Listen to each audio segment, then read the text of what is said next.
অন্তর্বর্তীকালীন সরকার কতটুকু বা করবেন, কিন্তু মনে রাখতে হবে আমাদের বাংলাদেশের মানুষের আমাদের একটা ধৈর্য ক্ষমতা, ধৈর্য ধারণ করা, এটা কিন্তু এই মুহূর্তে এই সময়ের দাবি। হতাশার কিছু আমি দেখি না। কেন আমি হতাশ হব? 17 বছর আমি অত্যাচার নির্যাতনের কাছে আমি হতাশ হই নাই, মাথা নত করি নাই। আর এখন হাসিনা মুক্ত পরিবেশে, ফ্যাসিবাদ মুক্ত পরিবেশে আমি হতাশ হব?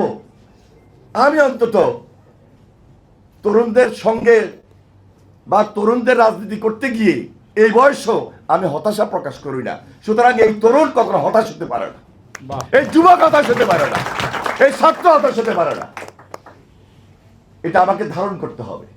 যে জাতি, যে যুবক, যে ছাত্র, যে তরুণ ধারণ করবে না, সেই দেশে গণতান্ত্রিক পরিবেশ, গণতন্ত্রের বীজ কখনো শক্তিশালী হতে পারে না।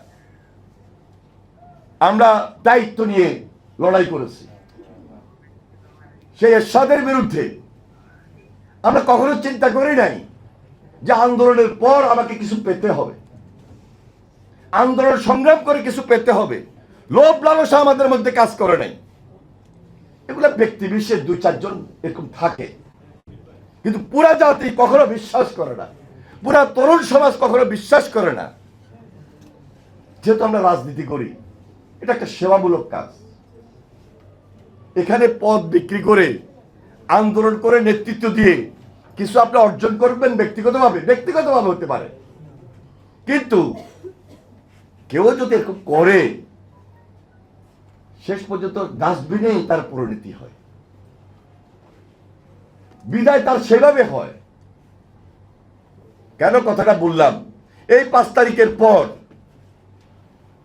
পত্রিকায় লিখেছে, সোশ্যাল মিডিয়াতে অনেকভাবে এসেছে, কারণ নাম না বলেই বলছি, অনেকে কিন্তু খুব লোভে পড়ে গেছে।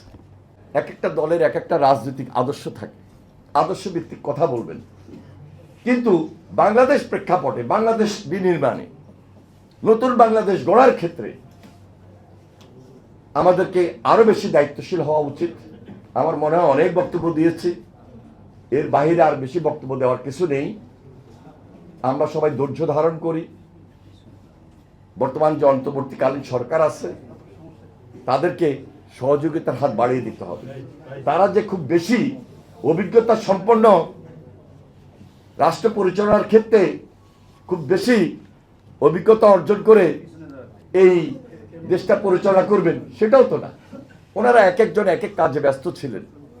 হয়তোবা অন্তর্বর্তীকালীন সরকারের দায়িত্ব পেয়েছেন, 3 মাসে তত্ত্বাবধায়ক সরকারে যারা থাকেন তারা শুধু নির্বাচনটাকে নিয়েই 3 মাসের মধ্যে সম্পন্ন করে বিদায় নেন। আর যেহেতু অন্তর্বর্তীকালীন সরকার, এখানে একটু সময় বেশি নিয়েছেন, কারণ কিছু সংস্কারের ব্যাপার আছে, হাসিনার বিচারের ব্যাপার আছে, প্রক্রিয়ার ব্যাপার আছে, হয় আরো কিছু রুটিন ওয়ার্ক আছে। কিন্তু এর মধ্যে ওনারাও কিন্তু অনেক মবের শিকার হয়েছে।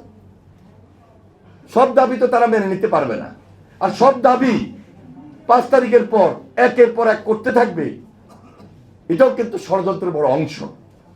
এই যে আনসার সর্বপ্রথম যে আন্দোলনটা করলো, এটা কি ষড়যন্ত্র ছিল না? তাহলে ধারাবাহিকভাবে এই ধরনের অনেক মব সৃষ্টি করে সরকারকে অস্থিতিশীল রাখা, মানে বাংলাদেশকে অস্থিতিশীল রাখা, এবং আমাদের গোল পয়েন্টে যেন আমরা পৌঁছতে না পারি, এটা দেশ এবং দেশের বাইরে বসে এই ষড়যন্ত্রগুলো করা হচ্ছে। আমরা খুব বেশি সজাগ থাকবো, সতর্ক থাকবো।